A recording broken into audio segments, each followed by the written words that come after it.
किसने सोचा था कि बाहुबली जैसी मूवी के बाद से प्रभास का करियर इस तरह का डाउनफॉल देखेगा।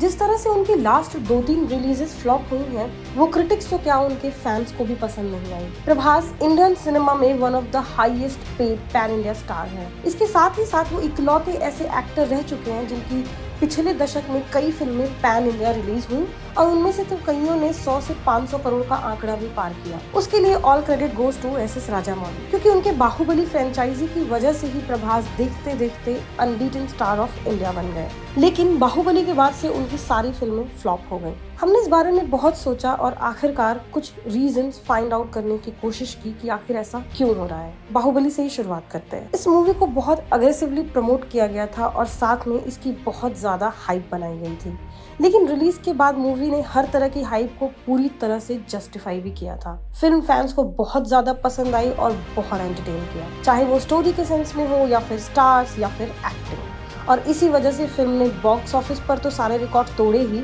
साथ में ग्लोबल रीच भी बहुत शानदार रही। लेकिन उसके बाद से ऐसा दिखने लगा कि जब स्क्रिप्ट चुनने की बात आती है तो प्रभास काफी वीक दिखाई देते हैं। वो जो भी मूवी सेलेक्ट कर रहे हैं, ना उसमें कोई इंस्पिरेशन दिखाई देती है और ना ही कोई स्पेसिफिक सब्जेक्ट पर फोकस। और अब तो ऐसा लगने लगा है कि जो फिल्में उनके सामने आती जा रही हैं वो सब कुछ साइन करते जा रहे हैं। जैसे बाहुबली के तुरंत बाद उनकी मूवी आई साहो, जिसे बहुत भारी बजट और हेवी वीएफएक्स के साथ बनाया गया था, लेकिन due to lack of exciting content and execution film पूरी तरह से फ्लॉप हो गई। और उसके बाद उनकी फिल्म आई राधे श्याम, ये भी पूरी तरह से फ्लॉप रही। इनफैक्ट प्रभास ने एक इंटरव्यू में इस मूवी के फ्लॉप होने का रीजन भी बताया कि शायद कोविड की वजह से मूवी अफेक्टेड हुई और इतना ही नहीं, शायद स्क्रिप्ट पर भी और काम किया जा सकता था। इवन उन्होंने ये भी कन्फेस किया कि बाहुबली की ग्रैंड सक्सेस के बाद डायरेक्टर्स और प्रोड्यूसर्स पर भी प्रेशर बन गया है कि वो मुझे वैसे ही ग्रैंड अवतार में प्रेजेंट करें, और यही एक रीजन है कि people are not ready to accept me किसी और अवतार में।